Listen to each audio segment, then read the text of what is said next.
Bienvenidos a Audiolibros de Leyenda, Maestros de la Palabra, el rincón donde las palabras trascienden el papel y cobran vida a través del sonido. Este es un espacio dedicado a los amantes de la literatura, a aquellos que se deleitan con el eco de las grandes historias que han marcado el curso de la humanidad. Esta es la segunda parte de nuestra publicación de Un estudio en escarlata Sherlock Holmes Volumen 1. Si no has escuchado la primera parte, te recomiendo que la escuches antes, te dejaré el link en la descripción. Anteriormente en Un estudio en escarlata, un hombre llamado Enoch J. Drever ha sido encontrado muerto en una casa abandonada en Northampton Gardens, con la palabra Rache escrita en la pared con sangre. Holmes es llamado por la policía para investigar el crimen y acepta el caso, llevando a Watson con él.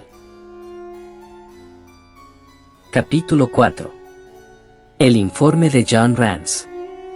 A la 1 de la tarde abandonamos el número 3 de Northampton Gardens. Sherlock Holmes me condujo hasta la oficina de telégrafos más próxima, donde despachó una larga nota. Después llamó a un coche de alquiler, y dio al conductor la dirección que poco antes nos había facilitado Lestrade. La mejor evidencia es la que se obtiene de primera mano, observó mi amigo. Yo tengo hecha ya una composición del lugar, y aún así no desdeño ningún nuevo dato, por menudo que parezca. Me asombra usted, Holmes, dije. Por descontado, no está usted tan seguro como parece de los particulares que enumeró hace un rato. No existe posibilidad de error, contestó, nada más llegado eché de ver dos surcos que un carruaje había dejado sobre el barro, a orillas de la acera. Como desde hace una semana, y hasta ayer noche, no ha caído una gota de lluvia, era fuerza que esas dos profundas rodadas se hubieran producido justo por entonces, esto es, ya anochecido. También aprecié pisadas de caballo, las correspondientes a uno de los cascos más nítidas que las de los otros tres restantes, prueba de que el animal había sido herrado recientemente. En fin, si el coche estuvo allí después de comenzada la lluvia, pero ya no estaba, al menos tal asegura Gregson, por la mañana, se sigue que hizo acto de presencia durante la noche, y que, por tanto, trajo a la casa a nuestros dos individuos. De momento sea, repuse, pero ¿cómo se explica que obre en su conocimiento la estatura del otro hombre? Es claro, en 9 de cada 10 casos, la altura de un individuo está en consonancia con el largor de su zancada. El cálculo no presenta dificultades, aunque tampoco es cuestión de que le aburra ahora a usted dándole pormenores. Las huellas visibles en la arcilla del exterior y el polvo del interior me permitieron estimar el espacio existente entre paso y paso. Otra oportunidad se me ofreció para poner a prueba esta primera conjetura. Cuando un hombre escribe sobre una pared, alarga la mano, por instinto, a la altura de sus ojos. Las palabras que hemos encontrado. Las palabras que hemos encontrado se hallaban a más de 6 pies del suelo. Como ve, se trata de un juego de niños. ¿Y la edad? Un tipo que de una zancada se planta a 4 pies y medio de donde estaba, anda todavía bastante terne. En el sendero del jardín vi un charco de semejante anchura con dos clases de huellas, las de las botas de charol, que lo habían bordeado, y las de las botas de puntera cuadrada, que habían pasado por encima. Aquí no hay misterios. Me limito a aplicar a la vida ordinaria los preceptos sobre observación y deducción que usted pudo leer en aquel artículo. ¿Tiene alguna otra curiosidad? La longitud de las uñas y la marca del tabaco, dije. La inscripción de la pared fue efectuada con la uña del dedo índice, untada en sangre. A través de la lupa acerté a observar que el estuco se hallaba algo rayado, prueba de que la uña no había sido recortada. Recogí una muestra de la ceniza esparcida por el suelo. Era oscura, y como formando escamas, este residuo solo lo produce un cigarro tipo Trichinopoli. He leído estudios sobre la ceniza del tabaco, llegando a escribir incluso un trabajo científico. Me precio de poder distinguir todas las marcas de puro o cigarrillo no más que echando un vistazo a sus restos quemados. En detalles como este se diferencia el detective hábil de los practicones al estilo de Lestrade o Gregson. ¿Y la faz rubicunda?, pregunté. Esa ha sido una conjetura un tanto aventurada, aunque no dudo de su verdad. De momento, permítame callar semejante punto. Me pasé la mano por la frente. Siento como si fuera a estallarme la cabeza, observé. Cuanto más cavilo sobre el asunto, más enigmático se me antoja. ¿Cómo diablos entraron los dos hombres, supuesto que fuesen dos, en la casa vacía? ¿Qué ha sido del cochero que los llevó hasta ella? ¿De qué se valió uno de los individuos para que engullera el otro el veneno? ¿De dónde procede la sangre? ¿Cuál pudo ser el objeto del asesinato, si descartamos el robo? ¿Por qué conducto llegó el anillo de la mujer hasta la casa?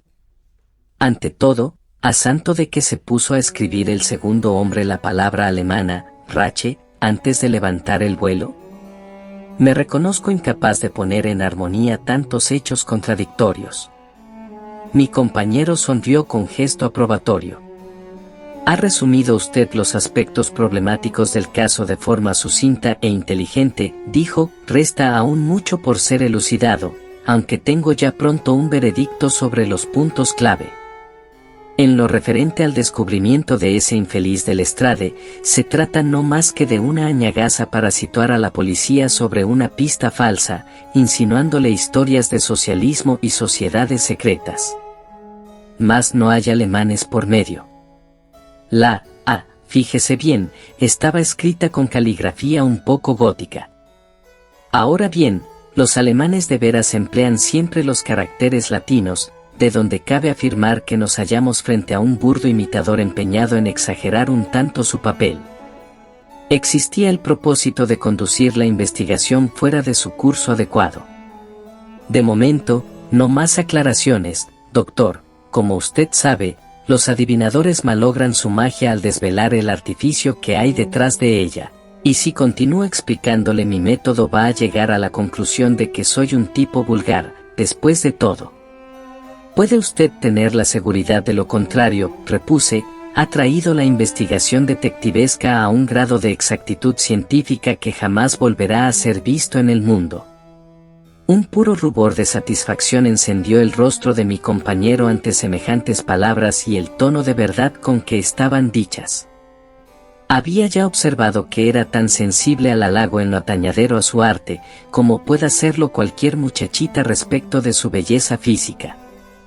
Otra cosa voy a confiarle, dijo, el que gastaba bota acharolada, y su acompañante, el de las botas de puntera cuadrada, llegaron en el mismo coche de alquiler e hicieron el sendero juntos y en buena amistad, probablemente cogidos del brazo.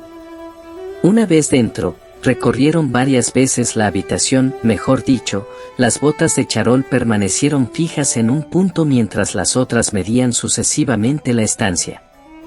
Estos hechos se hallaban escritos en el polvo. Pude apreciar también que el individuo en movimiento fue dejándose ganar por el nerviosismo. La longitud creciente de sus pasos lo demuestra. En ningún instante dejó de hablar, al tiempo que su furia, sin duda, iba en aumento. Entonces ocurrió la tragedia. Dispone usted ya de todos los datos ciertos, puesto que los restantes entran en el campo de la conjetura. Nuestra base de partida, sin embargo, no es mala. Ahora, apresurémonos. No quiero dejar de asistir esta tarde al concierto que en el hall da Norman Narura. Esta conversación tuvo lugar mientras el carruaje hilaba su camino por una infinita sucesión de sucias calles y tristes pasadizos. Llegamos entonces al más sucio y triste de todos, cuando el cochero detuvo de pronto su vehículo. Ahí está Audley Court, explicó, señalando una grieta o corredor abierto en el frontero muro de ladrillos. De vuelta, me hallarán en el mismo lugar. Audley Court no era un paraje placentero. Calle adelante desembocamos en un patio cuadrangular, tendido de losas y con sórdidas construcciones a los lados. Allí, entre grupos de chiquillos mugrientos y sorteando las cuerdas empavesadas de ropa puesta a secar, llegamos a nuestro paradero, la puerta del número 45, guarnecida de una pequeña placa de bronce que ostentaba el nombre de Reince. Fuimos enterados de que el policía estaba en la cama y hubimos de aguardarlo en una breve pieza que a la entrada hacía las veces de sala de recibir. Al fin apareció el hombre, un tanto enfadado, según se echaba de ver, por la súbita interrupción de su sueño. «Ya he presentado mi informe en la comisaría», dijo. Holmes enterró la mano en el bolsillo, sacó medio soberano, y se puso a juguetear con él despaciosamente. «Resulta que nos gustaría oírlo repetido de sus propios labios», afirmó. «Estoy a su completa disposición», repuso entonces el policía, súbitamente fascinado por el pequeño disco de oro. «Diga no más, como le venga a la mente, lo que usted presenció». Reince tomó asiento en el sofá de crin y contrajo las cejas, en la actitud de quien se concentra para poner toda su alma en una empresa. «Ahí va la historia entera», dijo. «Mi ronda dura desde las 10 de la noche a las 6 de la madrugada. A las 11 hubo trifulca en El Ciervo Blanco, pero, fuera de eso, no se produjo otra novedad durante el tiempo de servicio. A la 1, cuando comenzaban a caer las primeras gotas, me tropecé en la esquina de Henrietta Street a Harry Murcher, el que tiene a su cargo la vigilancia de Holland Grove, y allí estuvimos de palique un buen rato. Hacia las 2, o quizá un poco más tarde, me puse otra vez en movimiento para ver si todo seguía en orden en Brixton Road. Ni un susurro se oía en la calle enfangada. Tampoco se me echó a la cara persona viviente, aunque me rebasaron 1 o 2 coches. Seguí mi marcha, pensando, dicho sea entre nosotros, en lo bien que me vendría un vaso de ginebra calentita, de los de A4, cuando súbitamente percibí un rayo de luz filtrándose por una de las ventanas de la casa en cuestión. Ahora bien, yo sabía que esas 2 casas de Lauriston Gardens estaban deshabitadas con motivo de unos desagües que el dueño se negaba a reponer, siendo así que el último inquilino había muerto de tifoidea. Me dejó un tanto patitieso aquella luz, y sospeché de inmediato alguna irregularidad. Alcanzada la puerta, se detuvo usted, y retrocedió después hasta la cancela del jardín, interrumpió mi compañero. ¿Por qué? Reince se sobrecogió todo, fijos los maravillados ojos en Sherlock Holmes. «Cierto, señor», dijo, «aunque el diablo me confunda si llego a saber alguna vez cómo lo ha adivinado usted.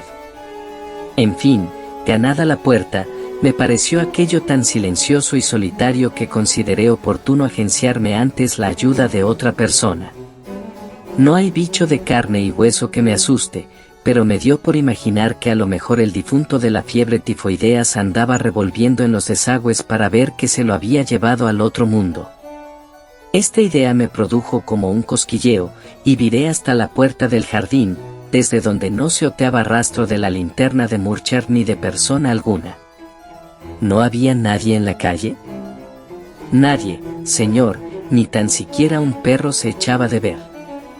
Hice entonces de tripas corazón, volví sobre mis pasos y empujé la puerta. Adentro no encontré novedad, solo una luz brillando en la habitación. Se trataba de una vela colocada encima de la repisa de la chimenea, una vela roja, por cuyo resplandor yo, sí, sé ya todo lo que usted vio. Dio varias vueltas por la pieza, y después se hincó de rodillas junto al cadáver, y después caminó en derechura a la puerta de la cocina, y después. John Rees se puso en pie de un salto, pintado el susto en la cara y con una expresión de desconfianza en los ojos. ¿Desde dónde estuvo espiándome?, exclamó. Me da en la nariz que sabe usted mucho más de lo que debiera.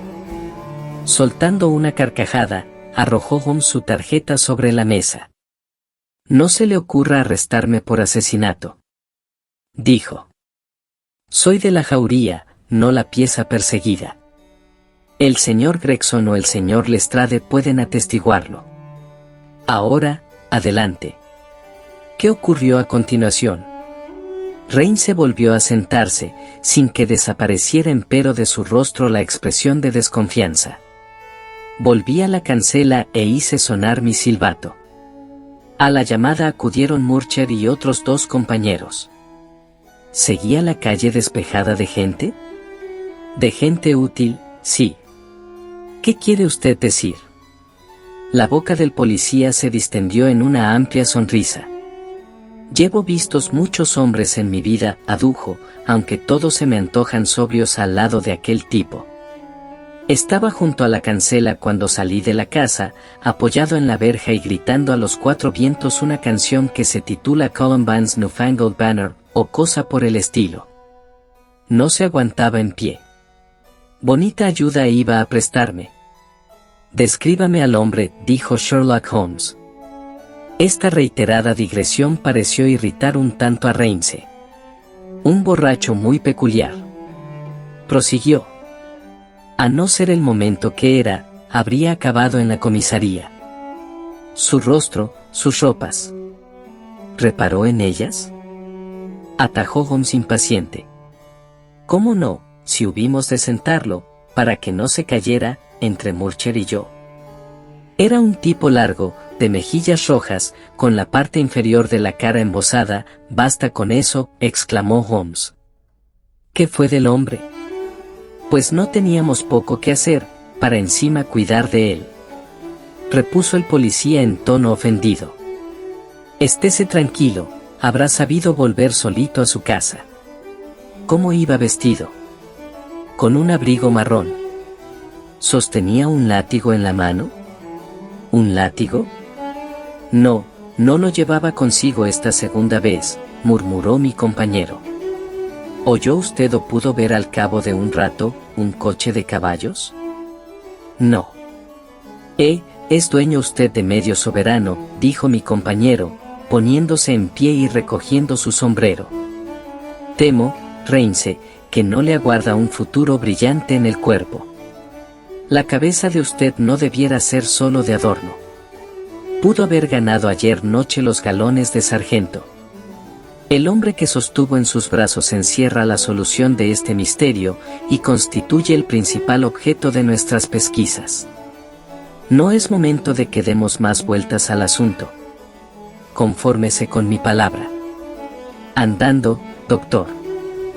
Enfilamos el camino de vuelta al coche, dejando a nuestro informador indeciso entre la incredulidad y la pena. Valiente idiota. Pensar que ha desperdiciado una de esas oportunidades que solo se presentan una vez en 1.000.000. Yo estoy aún a oscuras. La descripción del hombre coincide con sus presunciones acerca del segundo actor de este drama, pero, ¿por qué hubo de volver a la casa? No suelen conducirse así los criminales. El anillo, amigo mío, el anillo, he ahí la causa de su retorno. Si no se nos presenta otro medio de echar el lazo al criminal, podemos aún probar suerte con el anillo. Voy a atraparlo, doctor, le apuesto a usted 2-1 que no se me va de las manos. Por cierto, gracias. A no ser por su insistencia, me habría perdido el caso más bonito de todos cuantos se me han presentado. Podríamos llamarlo estudio en escarlata. ¿Por qué no emplear por una vez una jerga pintoresca? Existe una roja hebra criminal en la madeja incolora de la vida, y nuestra misión consiste en desenredarla, aislarla, y poner al descubierto sus más insignificantes sinuosidades. Ahora a comer, y después a oír a Norman Narura. Maneja el dedo y pulsa la cuerda de modo admirable. ¿Cuál es la melodía de Chopin que interpreta tan maravillosamente? Tra, lala, lara, lira, ley. Y el sabueso amateur, recostado en su asiento, siguió lanzando trinos, en tanto meditaba yo sobre los arcanos del alma humana. Capítulo 5. Nuestro anuncio atrae a un visitante. Con el excesivo ajetreo de la jornada se resintió mi no fuerte salud, y por la tarde estaba agotado. Después que Holmes hubo partido al concierto, busqué el sofá para descabezar allí 2 horas de sueño. Vano intento. Tras todo lo ocurrido, No cesaban de cruzar por mi agitada imaginación las más insólitas conjeturas y fantasías. Apenas cerrados los ojos veía delante de mí el descompuesto semblante, la traza simiesca del hombre asesinado. Tan sobrecogedora era la impresión suscitada por ese rostro que, aun sin quererlo, sentía un impulso de gratitud hacia la mano anónima que había obrado su extrañamiento de este mundo. Nunca se ha plasmado el vicio con elocuencia tan repugnante como la manifestada por las facciones de Enoch J. Draper, avecindado en Cleveland. Naturalmente, no desconocía que la ley tiene también sus imperativos y que la depravación de la víctima no constituye motivo de disculpa para el criminal. Cuanto más cavilaba sobre lo acontecido, tanto más extraordinaria se me volvía la hipótesis de mi compañero acerca de una muerte por envenenamiento. Recordaba ahora su gesto de aplicar la nariz a los labios del imperfecto, y no dudaba en atribuirlo a alguna razón de peso. Pero descartado el veneno, ¿a qué causa remitirse, si no se apreciaban heridas ni huellas de estrangulamiento? Y además, ¿a quién demonios pertenecía la sangre, profusamente esparcida por el suelo? No existían señales de lucha, ni se había encontrado junto al cuerpo ningún arma de que pudiera servirse el agredido para atacar a su ofensor. Duro trabajo el de conciliar el sueño, para Holmes no menos que para mí, en medio de tanto interrogante sin respuesta. Solo de una secreta y satisfactoria explicación de los hechos, una explicación que aún no se me alcanzaba, podía dimanar, según me lo parecía a mí entonces, la serena y segura actitud de Holmes. Este volvió tarde, mucho más de lo que el concierto exigía. La cena estaba ya servida. Soberbio recital, comentó mientras tomaba asiento. ¿Recuerda usted lo que Darwin ha dicho acerca de la música? En su opinión, la facultad de producir y apreciar una armonía data en la raza humana de mayor antigüedad que el uso del lenguaje. ¿Acaso sea esta la causa de que influya en nosotros de forma tan sutil? Perviven en nuestras almas recuerdos borrosos de aquellos siglos en que el mundo se hallaba aún en su niñez. No me parece la idea muy estricta, apunté. Las ideas sobre la naturaleza han de ser tan holgadas como la naturaleza misma. ¿Cómo podría de otra manera ser esta interpretada? A propósito, prosiguió, su aspecto no es el de siempre. Se conoce que el asunto de Brixton Road le tiene a usted trastornado. No voy a decirle que no, repuse. Y el caso es que con la experiencia de Afganistán debiera haberme curtido un poco. He visto a camaradas hechos picadillo en Maiwand sin conmoverme de este modo. Me hago cargo, este asunto está envuelto en un misterio que estimula la imaginación. Sin la imaginación no existe el miedo. ¿Ha leído usted el periódico de esta tarde? No. Rinde cumplida cuenta de lo sucedido, quitando que, al ser aupado el cuerpo, rodó un anillo de compromiso por el suelo. No es inoportuno el olvido. Explíqueme eso. Eche un vistazo a este anuncio, repuso. He enviado por la mañana uno idéntico a cada periódico, inmediatamente después de ocurrida la cosa. Me hizo llegar el periódico desde el otro lado de la mesa, y yo busqué con los ojos el lugar señalado. Ocupaba el mensaje la cabeza de la columna destinada a hallazgos. Esta mañana, decía, ha sido encontrado un anillo de compromiso, en oro de ley, en el tramo de Brixton Road comprendido entre la taberna de El Ciervo Blanco y Holland Grove. Dirigirse al Dr. Watson, 221B, Baker Street, de 8 a 9 de la noche. Disculpe que haya utilizado su nombre, prosiguió, pero el mío habría sido visto por alguno de estos badulaques, siempre prontos a meter las narices donde no les llaman. Eso no importa, repuse. Importa más que no tengo el anillo.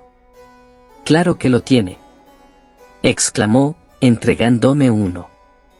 Para el caso es lo mismo, casi un facsímil. ¿Y quién cree usted que contestará al anuncio? Naturalmente el tipo de abrigo marrón, nuestro amigo de rostro congestionado y botas con puntera cuadrada. Si no se presenta él personalmente, enviará a un cómplice. ¿No se le antoja la maniobra demasiado peligrosa? En absoluto. Si estoy en lo cierto, y todo indica que tal es el caso, el hombre que nos preocupa sacrificaría cualquier cosa por no perder el anillo. Sospecho que se le cayó al suelo cuando se inclinaba sobre el cadáver, y que al pronto no lo echó en falta. Después de abandonar la casa y descubrir su pérdida, dio presurosa marcha atrás, pero la policía había sido atraída ya a causa de la vela, que tontamente había dejado encendida. Se fingió borracho para despejar las sospechas acaso despertadas por su presencia en la cancela. Ahora, póngase en el pellejo de nuestro personaje. Revisando el caso, le habrá dado por pensar que el extravío ha podido producirse en la calle, fuera ya de la casa. ¿Qué hacer entonces? Sin duda ha consultado afanosamente los periódicos de la tarde, en la esperanza de hallar razón del objeto perdido. Mi anuncio no ha podido escapar a su atención. Estará ahora felicitándose de su suerte. ¿Por qué recelar una trampa? Desde su punto de vista, ninguna relación puede establecerse entre el hallazgo del anillo y el asesinato. Es probable que venga, mejor aún, es inevitable. Aquí le tendremos antes de 1 hora. ¿Y después? Dije. Déjelo de mi cuenta. ¿Dispone usted de algún arma? Mi viejo revólver de soldado y unos cuantos cartuchos. Pues ya está usted limpiando ese revólver y poniendo los cartuchos en la recámara.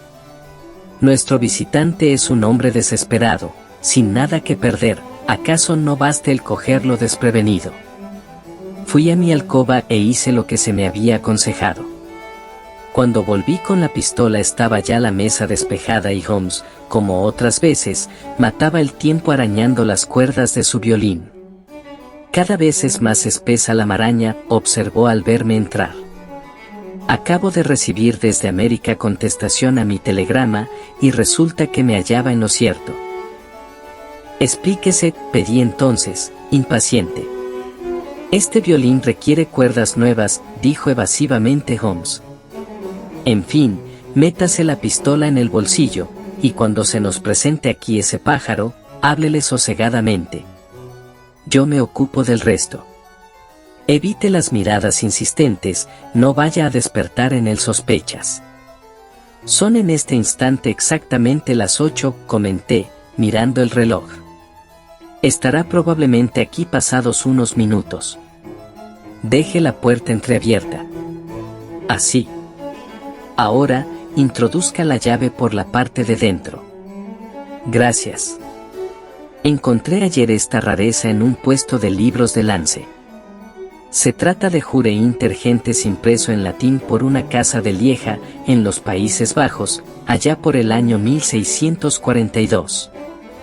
La cabeza del rey Carlos no había rodado aún por el cadalso cuando este pequeño volumen de tejuelos marrones vio la luz.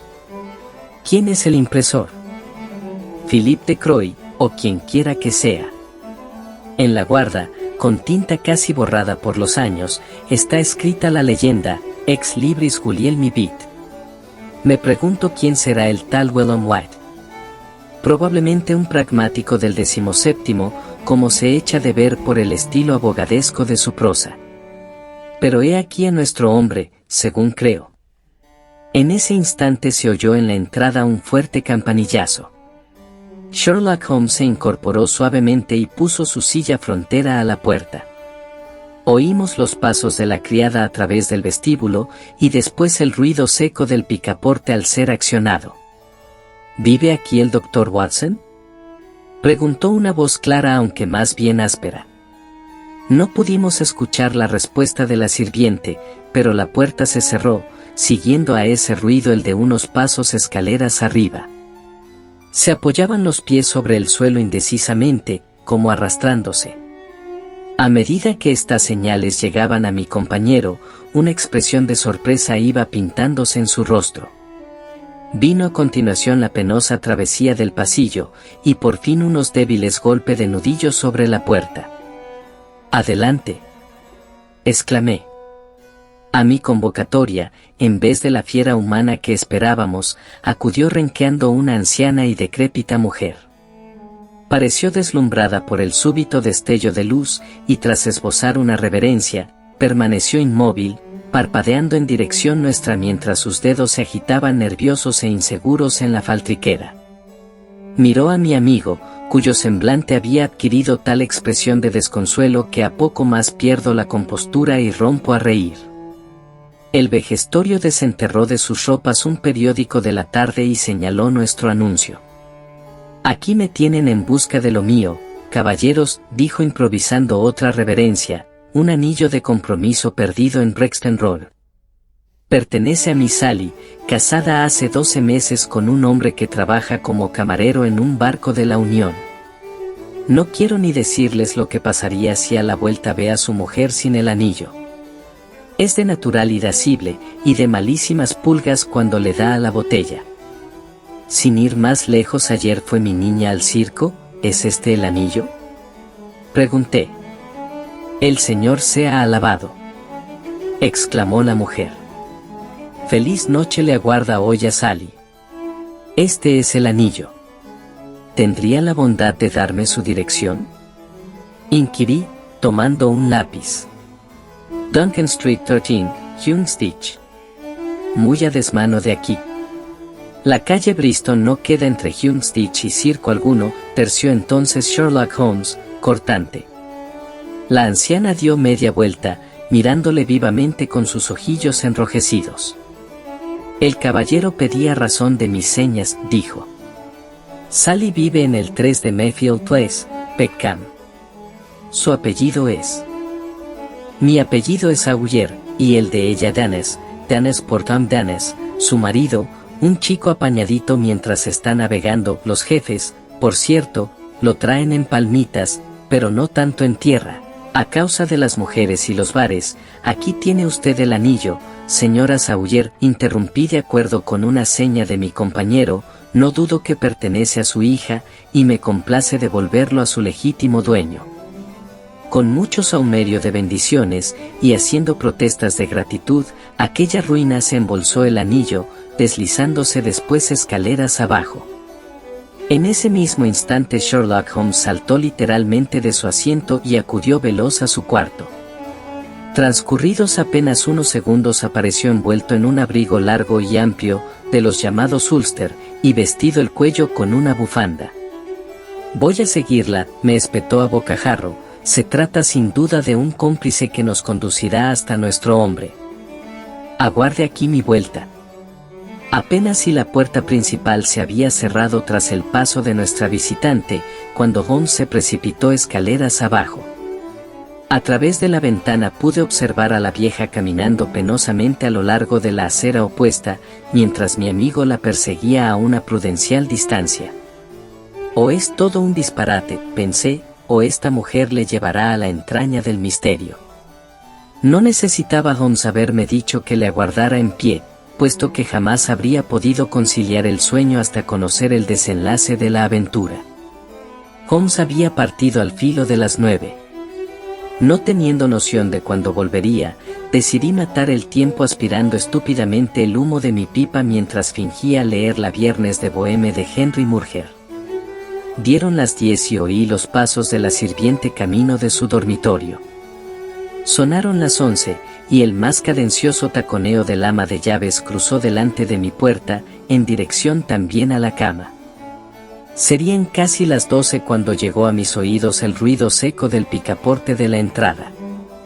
Ver a mi amigo y adivinar que no le había asistido el éxito fue todo uno. La pena y el buen humor parecían disputarse en la preeminencia, hasta que de pronto llevó el segundo la mejor parte y Holmes dejó escapar una franca carcajada. Por nada del mundo permitiría que la Scotland Yard llegase a saber lo ocurrido, exclamó, derrumbándose en su butaca. He hecho tanta burla de ellos que no cesarían de recordármelo hasta el fin de mis días. Sí, me río porque adivino que a la larga me saldré con la mía. ¿Qué hay?, pregunté. Le contaré un descalabro.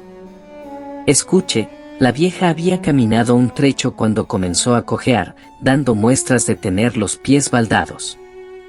Al fin se detuvo e hizo señas a un coche de punto. Acorté la distancia con el propósito de oír la dirección señalada al cochero, aunque por las voces de la vieja, bastantes a derribar una muralla, bien pudiera haber excusado tanta cautela. «Lléveme al 13 de Duncan Street, Houndsditch», chilló. Habrá dicho antes la verdad, pensé entonces para mí, y viéndola ya dentro del vehículo, me enganché a la trasera de este. Se trata el último, por cierto, de un arte que todo detective debiera dominar. En fin, nos pusimos en movimiento, sin que una sola vez aminoraran los caballos su marcha hasta la calle en cuestión. Antes de alcanzada la 13ª puerta desmonté e hice lo que quedaba de camino a pie, más bien despacio, como un paseante cualquiera. Vi detenerse el coche. Su conductor saltó del pescante y fue a abrir una de sus portezuelas, donde permaneció un rato a la espera. Nadie asomó la cabeza. Cuando llegué allí estaba el hombre palpando el interior de la cabina con aire de pasmo, al tiempo que adornaba su cólera con el más florido rosario de improperios que jamás haya escuchado. No había trazas del pasajero, quien según creo va a demorar no poco rato el importe de la carrera. Al preguntar en el número 13, supe que se hallaba ocupado por un respetable industrial de papeles pintados, de nombre Keswick, y que ninguna persona apellidada Sawyer o Danes había sido vista en el referido inmueble. «¿Pretende usted decirme», repuse asombrado, «que esa vieja y vacilante anciana ha sido capaz de saltar del coche en marcha sin que usted o el piloto se apercibieran de ello?» «Dios confunda a la vieja», dijo con mucho énfasis Sherlock Holmes. «Viejas nosotros, y viejas burladas. Ha debido tratarse de un hombre joven y vigoroso, amén de excelente actor. Su caracterización ha sido inmejorable. Observó sin duda que estaba siendo perseguido, y se las compuso para darme esquinazo. Ello demuestra que el sujeto tras el cual nos afanamos no se halla tan desasistido como yo pensaba, y que cuenta con amigos dispuestos a jugarse algo por él. Bueno, doctor, parece usted agotado. Siga mi consejo y acuéstese. Me encontraba en verdad al límite de mis fuerzas, de modo que di por buena aquella invitación. Dejé a Holmes sentado frente al fuego en brasas, y muy entrada ya la noche, pude oír los suaves y melancólicos gemidos de su violín, señal de que se hallaba el músico meditando sobre el extraño problema pendiente todavía de explicación. Capítulo 6. Tobias Gregson en acción. Al día siguiente solo tenía la prensa palabras para «El misterio de Bristol», según fue bautizado aquel suceso. Tras hacer una detallada relación de lo ocurrido, algún periódico le dedicaba además el artículo de fondo. Vine así al conocimiento de puntos para mí inéditos. Conservo todavía en mi libro de recortes numerosos extractos y fragmentos relativos al caso. He aquí una muestra de ellos. El Daily Telegraph señalaba que en la historia del crimen difícilmente podría hallarse un episodio rodeado de circunstancias más desconcertantes. El nombre alemán de la víctima, la ausencia de móviles y la siniestra inscripción sobre el muro apuntaban conjuntamente hacia un ajuste de cuentas entre refugiados políticos o elementos revolucionarios. Los socialistas tenían varias ramificaciones en América, y el interfecto había violado sin duda las reglas tácitas del juego, siendo por ese motivo rastreado hasta Londres. Tras traer un tanto extemporáneamente a colación a la Bemgericht, el Aquatofana, los Carbonari, a la marquesa de Brinvilliers, la teoría darwiniana, los principios de Malthus y el asesinato de la carretera de Radcliffe, el autor del artículo remataba su perorata con una admonición al gobierno y la recomendación de que los extranjeros residentes en Inglaterra fuesen vigilados más de cerca. Al estándar todo se le volvía a decir que esta clase de crímenes tendían a cundir bajo los gobiernos liberales. Estaba su causa en el de las masas y consigue soliviantamiento mediante debilitación de la autoridad.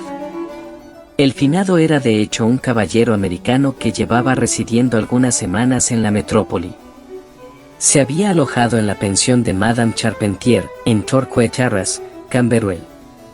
El señor Joseph Stangerson, su secretario particular, le acompañaba en sus viajes. El martes día 4 habían partido los dos hacia Euston Station con el manifiesto propósito de coger el expreso de Liverpool. No existían dudas sobre su presencia conjunta en uno de los andenes de la estación. Aquí se extraviaba el rastro de ambos caballeros hasta el ya referido hallazgo del cadáver del señor Drever en la casa vacía de Brixton Road, a muchas millas de distancia de Euston. ¿Cómo pudo la víctima alcanzar el escenario del crimen y hallar la muerte? Eran interrogantes aún abiertos. Acerca del paradero del señor Stangerson no se sabía absolutamente nada. Por fortuna incumbía al señor Lestrade y al señor Gregson, de Scotland Yard, la investigación del caso, sobre cuyo esclarecimiento, dada la conocida pericia de ambos inspectores, cabría esperar pronto noticias. Según el Daily News, el crimen no podía ser sino político. El ejercicio despótico del poder y el odio al liberalismo, propios de los gobiernos continentales, arrojaban hacia nuestras costas a muchos hombres que acaso fueran excelentes ciudadanos a no hallarse su espíritu estragado por el recuerdo de los padecimientos sufridos. Entre estas gentes regía un puntilloso código de honor cuyo incumplimiento se castigaba con la muerte. No debía excusarse ningún esfuerzo en la búsqueda del secretario, Stangerson, ni en la investigación de algunos puntos concernientes a los hábitos de vida del imperfecto. De gran importancia resultaba sin duda el descubrimiento de la casa donde éste se había hospedado, hazaña imputable enteramente a la perspicacia y energía del señor Gregson, de la Scotland Yard.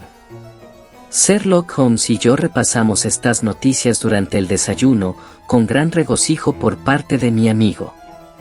Ya le dije que, independientemente de cómo discurriera esta historia, los laureles serían alforal para Gregson y Lestrade. Según qué visos tome la cosa. Da lo mismo, bendito de Dios. Si nuestro hombre resulta atrapado, lo habrá sido en razón de sus esfuerzos, si por el contrario escapa, lo hará pese a ellos. Ocurra una cosa o la opuesta, llevan las de ganar. Un sot trouve toujours un plus sot qui le admire. ¿Qué demonios sucede? Exclamé yo, pues se había producido de pronto, en el vestíbulo primero y después en las escaleras, un gran estrépito de pasos, acompañados de audibles muestras de disgusto por parte del ama de llaves. «¿Va usted a conocer el ejército de policías que tengo a mi servicio en Baker Street?», repuso gravemente mi compañero, y en ese momento se precipitaron en la habitación media docena de los más costrosos pilluelos que nunca haya acertado a ver. «Fides», gritó Holmes con bronca voz, y los 6 perdidos se alinearon enhiestos y horribles como 6 esfinges de quincallería. «De aquí en adelante», prosiguió Holmes, «será Wiggins quien suba a darme el parte, y vosotros os quedaréis abajo». «¿Ha habido suerte, Wiggins?». «No, patrón, todavía no», dijo uno de los jóvenes. En verdad, no esperaba otra cosa. Sin embargo, perseverad. Aquí tenéis vuestro jornal. Dio a cada uno un chelín. Largo, y no se os ocurra volver la próxima vez sin alguna noticia. Agitó la mano, y los 6 chicos se precipitaron como ratas escaleras abajo. Un instante después, la calle resonaba con sus agudos chillidos. «Cunde más uno de estos piojosos que 12 hombres de la fuerza regular», observó Holmes. «Basta que un funcionario parezca hacerlo, para que la gente se llene de reserva. Por el contrario, mis peones tienen acceso a cualquier sitio, y no hay palabra o consigna que no oigan. Son además vivos como ardillas, perfectos policías a poco que uno dirija sus acciones». «¿Les ha puesto usted a trabajar en el asunto de la calle Brixton?», pregunté. «Sí, hay un punto que me urge dilucidar. No es sino cuestión de tiempo. Ahora prepárese a recibir nuevas noticias, probablemente con su poco de veneno, porque ahí viene Gregson más hueco que un pavo. Imagino que se dirige a nuestro portal». «Sí, acaba de detenerse. En efecto, tenemos visita. Se oyó un violento campanillazo y un instante después las zancadas del rubicundo detective, quien salvando los escalones de 3 en 3, se plantó de sopetón en la sala. «Querido colega, felicíteme», gritó sacudiendo la mano inerte de Holmes. «He dejado el asunto tan claro como el día». Me pareció como si una sombra de inquietud cruzara por el expresivo rostro de mi compañero. ¿Quiere usted decirme que está en la verdadera pista? Pista. Tenemos al pájaro en la jaula. ¿Cómo se llama? Arthur Charpentier, alférez de la Armada Británica, exclamó pomposamente Gregson juntando sus mantecosas manos e inflando el pecho. Sherlock Holmes dejó escapar un suspiro de alivio, iluminado el semblante por una sonrisa. «Tome asiento, caramba, y saboree uno de estos puros», dijo. «Ardemos en curiosidad por saber cómo ha resuelto el caso. ¿Le apetecería un poco de whisky con agua?» «No voy a decirle que no», repuso el detective. «La tensión formidable a que me he visto sometido estos últimos días ha concluido por agotarme. No se trata tanto, compréndame, del esfuerzo físico como del constante ejercicio de la inteligencia. Sabrá apreciarlo, amigo mío, porque los dos nos ganamos la vida a fuerza de sesos». «Me abruma usted», repuso Holmes con mucha solemnidad. «Ahora, relátenos cómo llevó a término esta importante investigación». El detective se instaló en la butaca y aspiró complacido el humo de su cigarro. De pronto pareció ganarle un recuerdo en extremo hilarante, y dándose una palmada en el muslo, dijo: «Lo bueno del caso es que ese infeliz de Lestrade, que se cree tan listo, ha seguido desde el principio una pista equivocada. Anda a la casa de Stangerson, el secretario, no más culpable de asesinato que usted o que yo. Quizá lo tenga ya bajo arresto». Semejante idea abrió de nuevo en Gregson la compuerta de la risa, tanta que a poco más se ahoga. «¿Y de qué manera dio usted con la clave?» «Se lo diré, aunque ha de quedar la cosa, como usted, doctor Watson, sin duda comprenderá, exclusivamente entre nosotros. Primero era obligado a averiguar los antecedentes americanos del difunto. Ciertas personas habrían aguardado a que sus solicitudes encontrasen respuesta, o espontáneamente suministrasen información las distintas partes interesadas. Mas no es este el estilo de Tobias Gregson. ¿Recuerda el sombrero que encontramos junto al muerto?» «Sí», dijo Holmes, «llevaba la marca John Underwood & Sons, 129, Camberwell Road». Gregson pareció al punto desarbolado. «No sospechaba que lo hubiese usted advertido», dijo. «¿Ha estado en la sombrerería?» «No». «Pues sepa usted», repuso con voz otra vez firme, «que no debe desdeñarse ningún indicio, por pequeño que parezca». «Para un espíritu superior nada es pequeño», observó Holmes sentenciosamente. «Bien, me llegué a ese Underwood, y le pregunté si había vendido un sombrero semejante en hechura y aspecto al de la víctima. En efecto, consultó los libros y de inmediato dio con la respuesta. Había sido enviado el sombrero a nombre del señor Draper, residente en la pensión Charpentier, Torquay Terrace. Así supe la dirección del muerto». «Hábil. Muy hábil», murmuró Sherlock Holmes. «A continuación pregunté por Madame Charpentier», prosiguió el detective. Estaba pálida y parecía preocupada.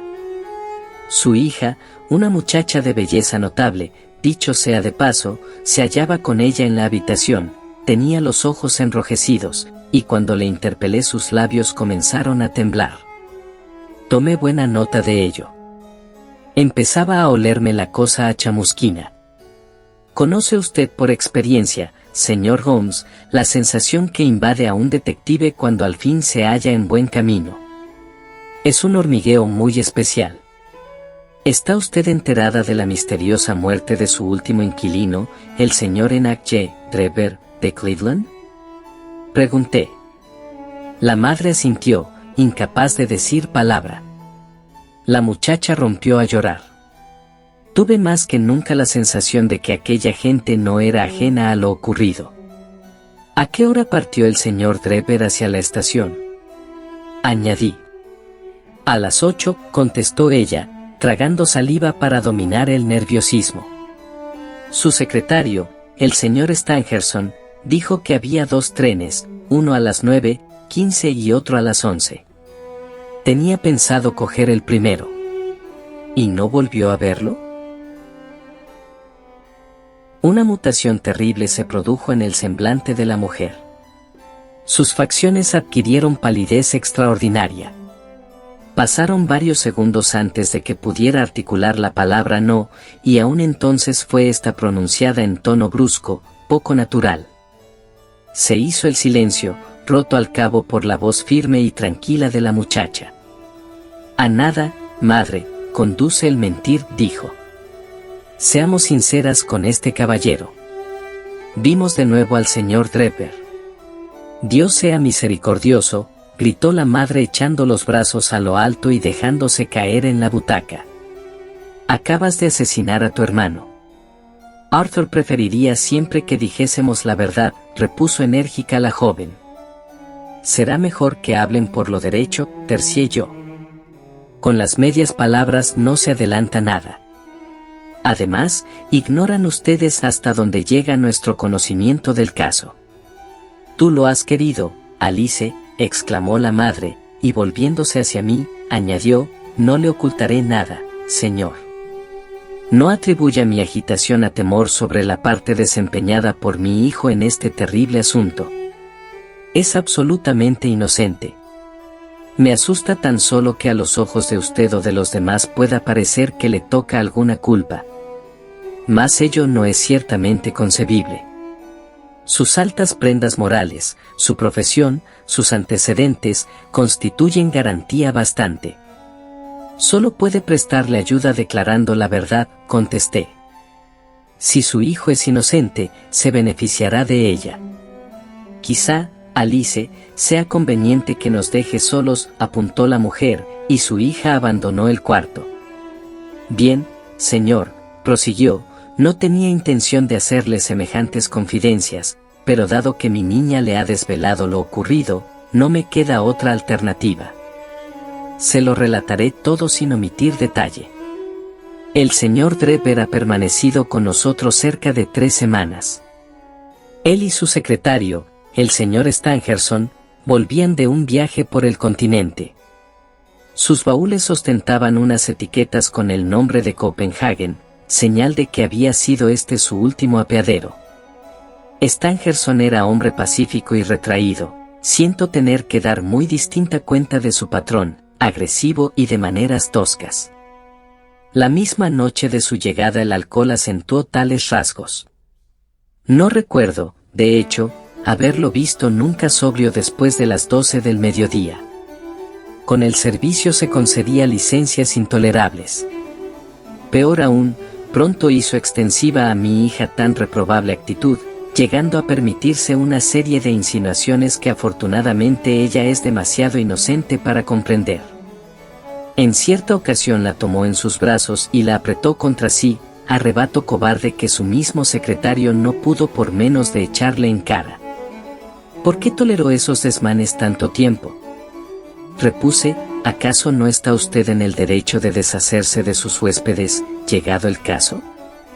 La señora Charpentier se ruborizó ante mi pertinente pregunta. Válgame Dios, ojalá lo hubiera despedido el día mismo de su llegada, dijo. Pero la tentación era viva. Me pagaba 1 libra por cabeza y día, lo que hace 14 a la semana, y estamos en la temporada baja. Soy viuda, con un hijo en la armada que me ha costado por demás. Me afligía la idea de desaprovechar ese dinero. Hice lo que me dictaba la conciencia. Lo último acaecido rebasaba el límite de lo tolerable y conminé a mi huésped para que abandonara la casa. Fue ese el motivo de su marcha. Prosiga. Cuando lo vi partir sentí como si me quitaran un peso de encima. Mi hijo se encuentra precisamente ahora de permiso, pero no le dije nada porque es de natural violento y adora a su hermana. Al cerrar la puerta detrás de aquellos hombres respiré tranquila. Sin embargo, no había pasado una hora cuando se oyó un timbrazo y recibí la noticia de que el señor Drever estaba de vuelta. Daba muestras de gran agitación, extremada, evidentemente, por el alcohol. Se abrió camino hasta la sala que ocupábamos mi hija y yo e hizo algunas incoherentes observaciones acerca del tren, que según él no había podido tomar. Se encaró después con Alice y delante de mis mismísimos ojos le propuso que se fugara con él. «Eres mayor de edad», dijo, «y la ley no puede impedirlo. Tengo dinero abundante. Olvida a la vieja y vente conmigo. Vivirás como una princesa». La pobre chiquilla estaba tan asustada que quiso huir, pero aquel salvaje la sujetó por la muñeca e intentó arrastrarla hasta la puerta. Dio un grito que atrajo de inmediato a mi hijo Arthur. Desconozco lo que ocurrió después. Oí juramentos y los ruidos confusos de una pelea. Mi miedo era tanto que no me atrevía a levantar la cabeza. Cuando al fin alcé los ojos, Arthur estaba en el umbral riendo y con un bastón en la mano. «No creo que este tipo vuelva a molestarnos», dijo. «Iré detrás suyo para ver qué hace». A continuación, llegaba la noticia de la muerte del señor Drever. El relato de la señora Charpentier fue entrecortado y dificultoso. A ratos hablaba tan quedo que apenas se alcanzaba a oír lo que decía.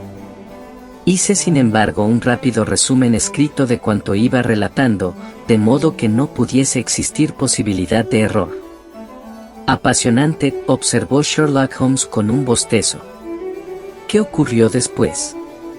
Concluida la declaración de la señora Charpentier, repuso el detective, eché de ver que todo el caso reposaba sobre un solo punto. Fijando en ella la mirada de una forma que siempre he hallado efectiva con las mujeres, le pregunté a qué hora había vuelto su hijo. ¿No lo sabe? No, dispone de una llave y entra y sale cuando quiere. ¿Había vuelto cuando fue usted a la cama? No. ¿Cuándo se acostó? Hacia las 11. ¿De modo que su hijo ya llevaba fuera más de 2 horas? Sí. ¿Quizá 4 o 5? Sí. ¿Qué estuvo haciendo durante ese tiempo? Lo ignoro, repuso ella palideciendo intensamente. Por supuesto, estaba todo dicho. Adivinado el paradero del teniente Charpentier, me hice acompañar de 2 oficiales y arresté al sospechoso. Cuando posé la mano sobre su hombro conminándole a que se entregase sin resistencia, contestó insolente: «Imagino que estoy siendo arrestado por complicidad en el asesinato de ese miserable de Drever». Nada le habíamos dicho sobre el caso, de modo que semejante comentario da mucho que pensar. «Mucho», repuso Holmes. Aún portaba el grueso bastón que su madre afirma haberle visto cuando salió en persecución de Drever. Se trata de una auténtica tranca de roble. En resumen, ¿cuál es su teoría? Bien, mi teoría es que siguió a Drever hasta la calle Bristol. Allí se produjo una disputa entre los 2 hombres, en el curso de la cual Drever recibió un golpe de bastón, en la boca del estómago quizá, bastante a producirle la muerte sin la aparición de ninguna huella visible. Estaba la noche muy mala y la calle desierta, de modo que Charpentier pudo arrastrar el cuerpo de su víctima hasta el interior de la casa vacía. La vela, la sangre, la inscripción sobre la pared, el anillo, son probablemente pistas falsas con que se ha querido confundir a la policía. «Magnífico», dijo Holmes en un tono alentador. «Realmente, progresa deprisa. Acabaremos por hacer carrera de usted». «Me precio de haber realizado un buen trabajo», contestó envanecido el detective. El joven ha declarado que siguió un trecho el rastro de Drever, hasta que éste, viéndose acechado, montó en un coche de punto. De vuelta a casa se tropezó a un antiguo camarada de a bordo, y los 2 dieron un largo paseo. No ha sabido sin embargo decirme a satisfacción dónde se aloja este segundo individuo. Opino que las piezas encajan con pulcritud. Me divierte sobre todo pensar en las inútiles idas y venidas de Lestrade. Temo que le valgan de poco. Pero caramba, aquí lo tenemos. Sí, era Lestrade, que había subido las escaleras mientras hablábamos y entraba ahora en la habitación. Eché sin embargo en falta la viveza y desenvoltura propios de su porte. Traía el semblante oscurecido, y hasta en la vestimenta se percibía un vago desaliño. Había venido evidentemente con el propósito de asesorarse cerca de Sherlock Holmes, porque la vista de su colega pareció turbarle. Permaneció todo confuso en el centro de la estancia, manoseando nerviosamente su sombrero y sin saber qué hacer. Se trata, dijo por fin, del más extraordinario, incomprensible asunto que nunca me haya echado en cara. ¿Usted cree, señor Lestrade?, exclamó Gregson con voz triunfante. Sabía que no podría ser otra su conclusión. ¿Qué hay del secretario, el señor Stangerson? El secretario, el señor Joseph Stangerson, repuso Lestrade gravemente, ha sido asesinado hacia las 6 de esta mañana, en el Private Hotel de Halliday. Capítulo 7. Luz en la oscuridad. El calibre y carácter inesperado de la nueva noticia eran tales que quedamos todos sumidos en un gran estupor. Gregson saltó de su butaca derramando el whisky y el agua que aún no había tenido tiempo de ingerir. Yo miré en silencio a Sherlock Holmes, cuyos labios permanecían apretados y crispadas las cejas sobre entrambos ojos. «¿También Stangerson?», murmuró. «El asunto se complica». «No era antes sencillo», gruñó Lestrade allegándose una silla. «Por cierto, me da en la nariz que he interrumpido una especie de consejo de guerra». «¿Está usted seguro de la noticia?», balbució Gregson. «Vengo derecho de la habitación donde ha ocurrido el percance», repuso.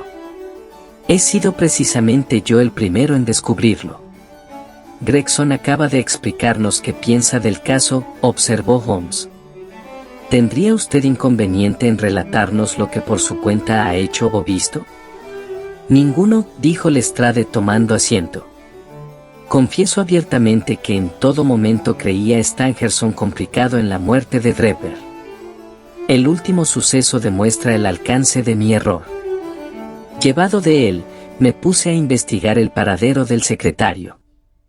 Ambos habían sido vistos juntos en Euston Station alrededor de las 8:30 de la tarde del día 3. A las 2 de la mañana aparecía el cuerpo de Draper en la calle Bristol. Era, por tanto, cuestión de averiguar qué había hecho Stangerson entre las 8:30 y la hora del crimen, y hacia dónde conducían sus pasos ulteriores. Despaché un telegrama a Liverpool con la descripción de mi hombre, y la advertencia de que no apartasen un instante los ojos de los barcos con destino a América. A continuación inicié una operación de rastreo por todos los hoteles y pensiones de la zona de Euston. Pensaba que si Draper y su secretario se habían separado, era natural que el último buscara alojamiento en algún sitio a mano para descolgarse en la estación a la mañana siguiente. Habiendo tenido previamente la precaución de acordar con su compañero un posterior punto de encuentro, observó Holmes. En efecto, toda la tarde de ayer se me fue en pesquisas inútiles. Esta mañana me puse a la tarea muy temprano, y a las 8 estaba ya plantado a la puerta del Halliday's Private Hotel, en la calle Little George. Inmediatamente me confirmaron la presencia del señor Stangerson en la lista de huéspedes. Sin duda es usted el caballero que estaba esperando, observaron. 2 días hace que aguarda su visita. ¿Cuál es su habitación?, inquirí. La del piso de arriba. Desea ser despertado a las 9. Subiré ahora mismo, dije. Confiaba que, desconcertado ante mi súbita aparición, dejara escapar quizá una frase comprometedora. El botón se ofreció a conducirme hasta la habitación. Se hallaba en el segundo piso, al cabo de un estrecho pasillo. Me señaló la puerta con un ademán de la mano, y se disponía ya a bajar las escaleras, cuando vi algo que me revolvió el estómago pese a mis 20 años largos de servicio. Por debajo de la puerta salía un pequeño hilo de sangre que, trazando caprichosos meandros a lo largo del pasillo, iba a estancarse contra el zócalo frontero. Di un grito que atrajo al Botones. Casi se desmaya al llegar a mi altura. La puerta estaba cerrada por dentro, pero conseguimos quebrantar el pestillo a fuerza de hombros. Debajo de la ventana de la habitación, abierta de par en par, yacía hecho un ovillo y en camisa de dormir el cuerpo de un hombre. Estaba muerto, y desde hacía algún tiempo, según eché de ver por la frialdad y rigidez de sus miembros. Cuando lo volvimos boca arriba, el Botones reconoció de inmediato al individuo que había alquilado la habitación bajo el nombre de señor Stangerson. Una cuchillada en el costado izquierdo, lo bastante profunda para alcanzar el corazón, daba razón de aquella muerte. Y ahora viene lo más misterioso del asunto. ¿Qué imaginan ustedes que encontré en la pared, encima del cuerpo del asesinado? Sentí un estremecimiento de todo el cuerpo, y como una aprensión de horror, antes incluso de que Sherlock Holmes hablara. La palabra, Rache, escrita con sangre, dijo. Así es, repuso Lestrade en tono de espanto, y permanecimos silenciosos durante un rato. Había un no sé qué de metódico e incomprensible en las fechorías del anónimo asesino que crecía mi sensación de horror.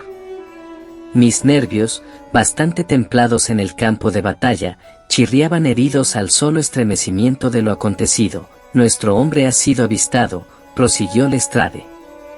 Un repartidor de leche, camino de su tienda, acertó a pasar por la callejuela que arranca de los establos contiguos a la trasera del hotel. Observó que cierta escalera de mano, generalmente tendida en tierra, estaba apoyada contra una de las ventanas del segundo piso, abierta de par en par. Al cabo de un rato volvió la cabeza y vio a un hombre descendiendo por ella. Su actitud era tan abierta y reposada que el chico lo confundió sin más, con un carpintero o un operario al servicio del hotel. Nada, excepto lo temprano de la hora, le pareció digno de atención. El chico cree recordar que el hombre era alto, tenía las mejillas congestionadas e iba envuelto en un abrigo marrón. Hubo de permanecer arriba un rato después del asesinato, ya que hallamos sangre en la jofaina, donde se lavó las manos, y huellas sangrientas también en las sábanas, con las que de propósito secó el cuchillo. Miré a Holmes, impresionado de la semejanza existente entre la descripción del criminal y la adelantada antes por él. La euforia o la vanidad estaban sin embargo ausentes del rostro de mi amigo. ¿Y no ha encontrado usted en la habitación nada que pudiera conducirnos hasta el asesino?, preguntó. En absoluto.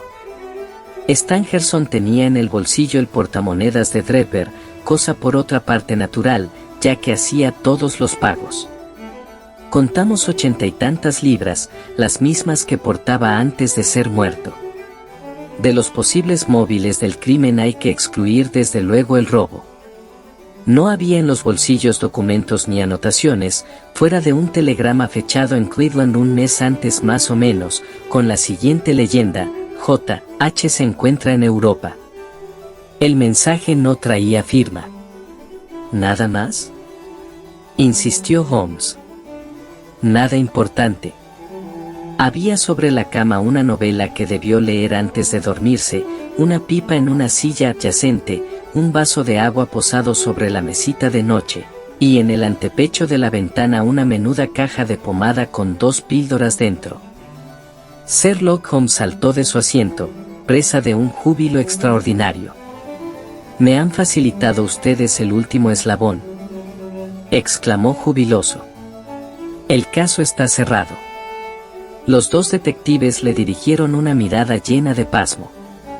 «Tengo ahora entre las manos», añadió con aplomo mi compañero, «los hilos que componen esta complicada madeja.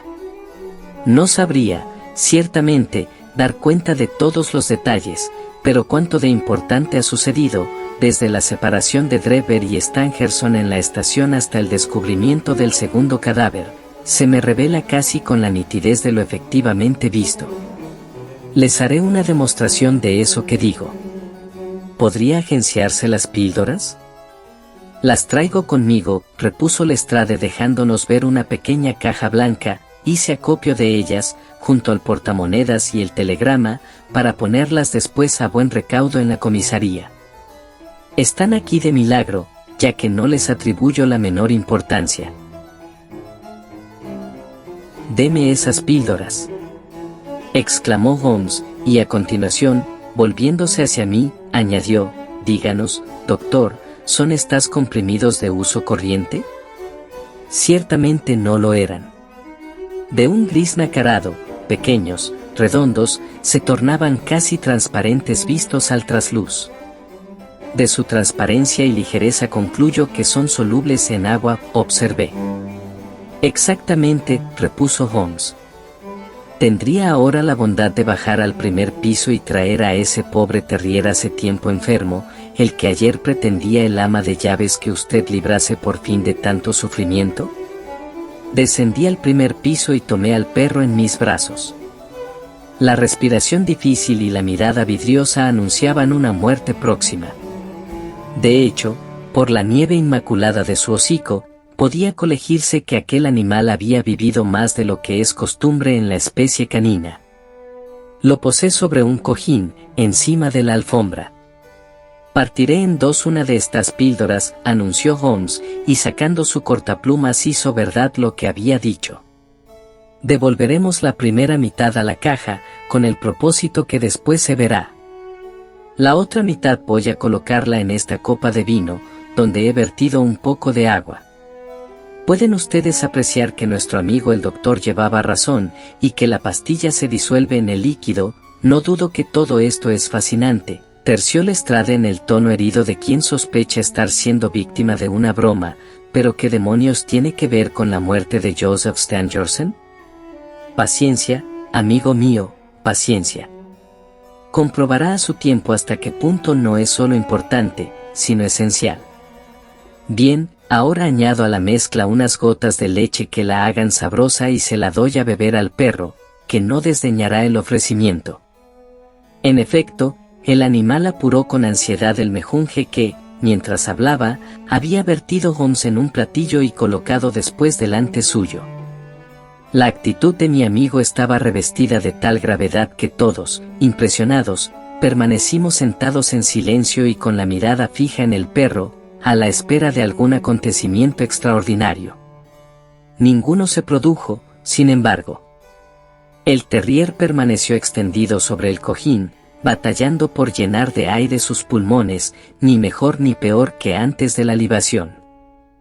Holmes había sacado su reloj de bolsillo, y conforme pasaba el tiempo inútilmente, una grandísima desolación se iba apoderando de su semblante. Se mordió los labios, aporreó la mesa con los dedos, y dio otras 1000 muestras de aguda impaciencia. Tan fuerte era su agitación que sentía auténtica pena, al tiempo que los dos detectives, antes jubilosos que afligidos por el fracaso de que eran testigos, sonreían maliciosamente. «No puede tratarse de una coincidencia», gritó al fin saltando de su asiento y midiendo la estancia a grandes y frenéticos pasos, «es imposible que sea una pura coincidencia. Las mismas píldoras que deduje en el caso de Drever aparecen tras la muerte de Stangerson. Y sin embargo son inofensivas. ¿Qué diantre significa ello? Desde luego no cabe que toda mi cadena de inferencias apunte en una falsa dirección. Imposible. Y aún así esta pobre criatura no ha empeorado. Ah, ya lo tengo. Ya lo tengo». Con un alarido de perfecta felicidad acudió a la caja, partió la segunda píldora en dos, la disolvió en agua, añadió leche, y ofreció de nuevo la mezcla al terrier. No había tocado casi la lengua del desafortunado animal aquel líquido, cuando una terrible sacudida recorrió todo su cuerpo, rodando después por tierra tan rígido e inerte como si un rayo mortal se hubiera abatido sobre él desde las alturas. Sherlock Holmes dio un largo suspiro y enjugó el sudor que perlaba su frente. «Debiera tener más fe», dijo, «ya es tiempo de saber que cuando un hecho semeja oponerse a una apretada sucesión de deducciones, existe siempre otra interpretación que salva la aparente paradoja. De las dos píldoras que hay en este pastillero, una es inofensiva, mientras que su compañera encierra un veneno mortal. Vergüenza me causa no haberlo supuesto apenas vista la caja. Semejante observación se me antojó gratuita, que difícilmente podía persuadirme de que Holmes la hubiera hecho en serio. Ahí estaba, sin embargo, el perro muerto como testimonio de lo cierto de sus conjeturas. Tuve la sensación de que empezaba a ver más claro, y sentí una suerte de vaga incipiente percepción de la verdad. Todo esto ha de sorprenderles, prosiguió Holmes, por la sencilla razón de que no repararon, al principio de la investigación en cierto dato, el único rico en consecuencias. Quiso la suerte que le concediera yo el peso que realmente tenía, y los acontecimientos posteriores no han hecho sino afirmar mi suposición original, de la que realmente se seguían como corolario lógico. Lo que a ustedes se presentaba en tinieblas o dejaba perplejos, señalaba para mí el camino auténtico, esbozado ya en mis primeras conclusiones. No debe confundirse lo insólito con lo misterioso. Cuanto más ordinario un crimen, más misterioso también, ya que estarán ausentes las características o peculiaridades que puedan servir de punto de partida a nuestro razonamiento. El asesinato hubiera resultado infinitamente más difícil de desentrañar si llega a ser descubierto el cadáver en la calle y no acompañado de esos aditamentos sensacionales y futré, los que le conferían, precisamente, un aire peculiar. Los detalles extraordinarios, lejos de estorbar esta investigación, han servido para facilitarla. El señor Gregson, que había atendido a la alocución dando muestras de considerable impaciencia, no pudo al fin contenerse. «Mire usted, señor Holmes», dijo, «no necesita convencernos de que es usted un tipo listo, ni de que sigue métodos de trabajo muy personales. Sin embargo, no es este el momento de ponerse a decir sermones o ventear teorías. La cuestión es atrapar al criminal. Hice mi propia composición del lugar, al parecer equivocadamente. El joven Charpentier no ha podido estar complicado en el segundo asesinato. Lestrade ha escogido a Stangerson, enfilando también, por lo que se ve, una ruta desviada. Usted, sin embargo, según lo demuestran algunas observaciones aisladas, acumula mayor conocimiento sobre el caso que nosotros, habiendo llegado el momento, creo, de que nos diga de una vez y por lo derecho lo que sabe. ¿Le consta ya el nombre del asesino? He de sumarme por fuerza a la petición de Gregson, observó Lestrade.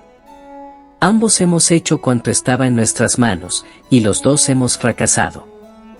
Le he oído decir a usted desde que estoy en esta habitación que contaba ya con todos los datos precisos. Espero que no los tenga ocultos por más tiempo.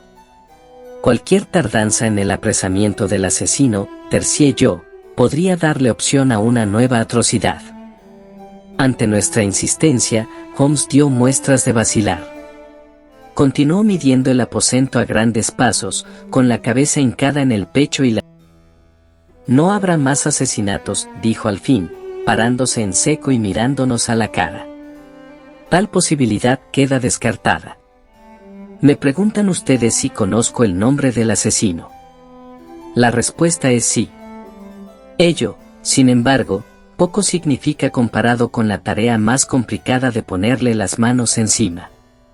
Espero hacerlo pronto, y a mi manera, pero es asunto delicado, ya que hemos de vernoslas con un hombre astuto y desesperado al que presta ayuda, como he podido comprobar, un cómplice de prendas no menos formidables. Mientras el asesino desconozca que alguien le sigue la pista, existe la posibilidad de atraparlo, mas en cuanto le asalte la más mínima sospecha cambiará de nombre, perdiéndose sin más entre los 4 millones de habitantes que pueblan esta gran ciudad. Sin propósito de ofenderles, debo admitir que considero a nuestros rivales de talla excesiva para las fuerzas de la policía, y que esta ha sido la razón de que no requiera su ayuda. Si fracaso, no dudaré en reconocer el error de esta omisión, mas es riesgo que estoy dispuesto a correr. De momento, sepan ustedes que tan pronto como considere posible transmitirles información sin poner en peligro mis planes, lo haré gustoso. Gregson y Lestrade quedaron lejos de satisfechos con estas declaraciones y la no muy halagadora alusión al cuerpo de policía. El primero se sonrojó hasta la raíz de sus rubios cabellos, en tanto los ojos de avalorio del otro echaban vivas chispas de inquietud y resentimiento. Ninguno de los dos había tenido tiempo, sin embargo, de abrir la boca, cuando sonaron unos golpecitos en la puerta y la mínima y poco agraciada persona del joven Wiggins, portavoz de los pilluelos, entró en escena. «Señor», dijo llevándose la mano a la guedeja que le caía sobre la frente, «tengo ya abajo el coche de caballos». «Bien hecho, chico», repuso Holmes en tono casi afectuoso. Después, habiendo sacado de un cajón un par de esposas de acero, añadió, «¿Por qué no adoptan este modelo en la Scotland Yard? Observen ustedes la suavidad del resorte. Cierra en un instante. También sirven las viejas mientras haya alguien a quien ponérselas», gruñó Lestrade. Está bien», repuso Holmes, sonriendo. «El cochero podría ayudarme a bajar los bultos». «Dile que suba, Wiggins». Me sorprendió ver a mi amigo prepararse a lo que parecía un largo viaje, ya que no me tenía dicho nada sobre su proyecto. Había en la habitación una pequeña maleta que asió enérgicamente y comenzó a sujetar con una correa. En tal manejo se hallaba ocupado cuando hizo acto de presencia el cochero. «Venga acá, buen hombre», dijo hincando la rodilla en tierra, con la cabeza siempre echada hacia adelante, «y ponga mano a esta hebilla». El cochero se llegó a él con aire entre arisco y desafiante, y alargó los brazos para auxiliarle en la faena. Entonces se oyó el clic de un resorte, resonaron unos metales, y Sherlock Holmes recuperó rápidamente la posición erecta. «Señores», exclamó, centelleantes los ojos, «permítanme presentarles al señor Jefferson Hope, el asesino de Enoch Trevor y Joseph Stangerson». El suceso tuvo lugar en un instante, tan breve que ni tiempo me dio a cobrar conciencia cabal de lo ocurrido. Conservo en la memoria la viva imagen de aquel momento, la expresión de triunfo de Holmes, y la faz furiosa, atónita, del hombre, fijos los ojos en las brillantes esposas que como por arte de encantamiento habían ceñido de pronto sus muñecas. Durante 1 o 2 segundos pudimos parecer un grupo de estatuas.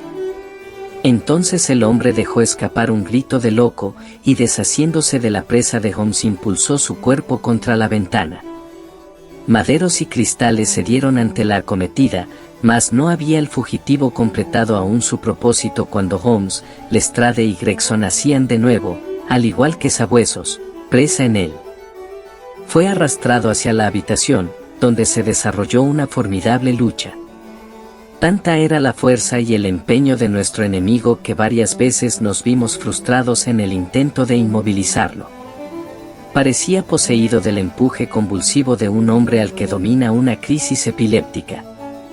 Cara y mano se hallaban terriblemente laceradas por el cristal de la ventana, mas la pérdida de sangre no le restaba un ápice de fuerza. Hasta que Lestrade consiguió asirlo de la corbata y hacer con ella torniquete, cortándole casi la respiración, no cesó en su resistencia. Aún entonces solo nos sentimos dueños del campo después de haberle atado de pies y manos. Tras ello volvimos a incorporarnos, sin aliento y jadeando. «Abajo está su coche», dijo Sherlock Holmes. «Nos servirá para conducirlo a Scotland Yard. Y ahora, caballeros», prosiguió con una sonrisa complaciente, «puede decirse que hemos llegado ya al fondo de nuestro pequeño misterio.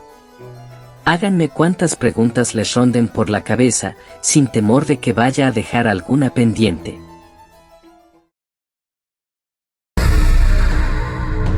Holmes revela cómo resolvió el caso y capturó al verdadero asesino, explicando su método deductivo y cómo las pistas lo llevaron al culpable. Cerrando así la primera parte de esta historia. Y ahora, te invito a sumergirte en la continuación de esta intrigante obra. No te pierdas la segunda parte de Un estudio en escarlata, donde los misterios se profundizan y las aventuras de Sherlock Holmes y el Dr. Watson se vuelven aún más emocionantes. Acompáñanos en este viaje literario y descubre los secretos que aguardan ser revelados. No te quedes con la intriga. Asegúrate de seguir nuestra serie de audiolibros para descubrir las sorpresas que un estudio en escarlata tiene reservadas. Suscríbete y sé el primero en escuchar los próximos capítulos de esta fascinante novela.